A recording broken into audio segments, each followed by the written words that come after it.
ताकि मैं उतनी ही जल्द फिर भारत माँ के कोख में पैदा होकर मैं तुमसे बदला ले सकूं। ऐ मोगैम्बो, जान लो, भगत सिंह के इतिहास को पढ़ने और पढ़ाने वाले शिक्षक हैं हम इस तरह के कार्रवाई से डरने वाले नहीं हैं।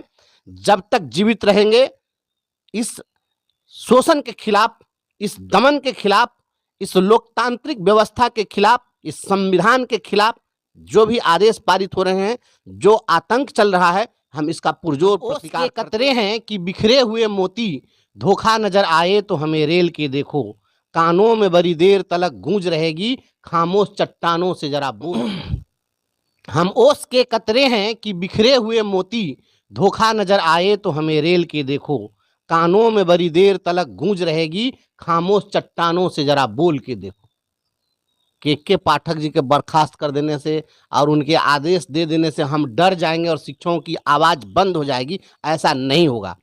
बर्खास्तगी के लिए अनुशंसा की गई है, नियोजन निकाय देखेगी, नियोजन इकाई पर हो सकता है प्रेशर बना के हमको डिसमिस कराया भी जाए, लेकिन शिक्षकों की आवाज को हम दबने नहीं देंगे। शिक्षकों को गुलाम बनाने की जो साजिश है, इस साजिश के खिलाफ हम आवाज बुलंद करते रहेंगे। यह लड़ाई संविधान को बचाने की लड़ाई है, लोकतंत्र को बचाने की लड़ाई है, हम इस लड़ाई को लड़ते रहेंगे। हमारे बहुत सारे साथियों का फोन आ रहा है, मोबाइल हमको बंद करना पड़ गया है।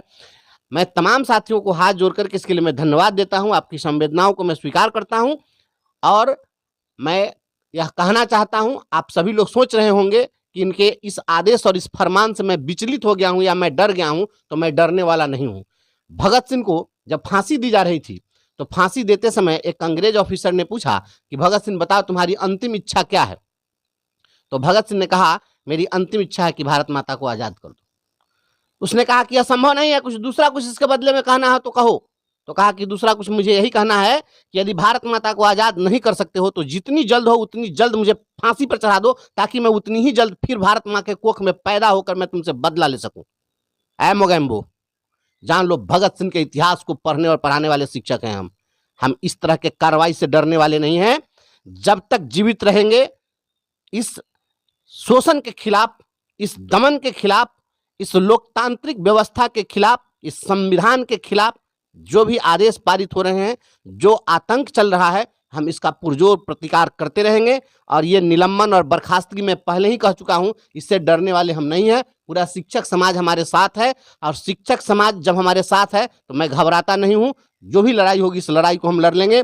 हम महाराणा संग्राम सिंह का इतिहास पढ़ाते हैं, जो इतिहास में हम पढ़ते हैं उनको जब 80 जख्म लगे थे शरीर में, एक आंख चली गई थी, एक पैर चला गया था, लेकिन राणा सांगा ने कभी पीछे मुड़कर नहीं देखा और उस जख्म की हालत में भी लड़ने का काम किया। ये बहादुरों की मिट्टी है और ये शहीदों की मिट्टी है। हम अपने ऐसे ऐसे बलिदानियों को अपना आदर्श मानते हैं, इसलिए लड़ाई जारी रहेगी। शिक्षक को गुलाम बनाने की साजिश है और आवाज को दबाने के, लोकतंत्र में आवाज अगर आप दबाने की कोशिश करेंगे तो आप अधिनायक नहीं हैं। इस हिटलरशाही और इस तानाशाही के खिलाफ पुरजोर अभियान जारी रहेगा, हम लड़ते रहेंगे। किसी भी साथी को घबराने की जरूरत नहीं है। आप सभी लोग इसी तरह से एकता बनाए रखिए। हम लड़ेंगे, जीतेंगे, संविधान जीतेगा, आतंक फैलाने वाले लोग हारेंगे। निश्चित रूप से आपकी विजय होगी, शिक्षकों के सम्मान की जीत होगी और शिक्षकों के सम्मान के लिए अपनी जान की कुर्बानी अगर देनी पड़ेगी, मैं अपने आप को सौभाग्यशाली समझता हूं। घबराने की जरूरत नहीं, मैं विचलित नहीं होता हूं।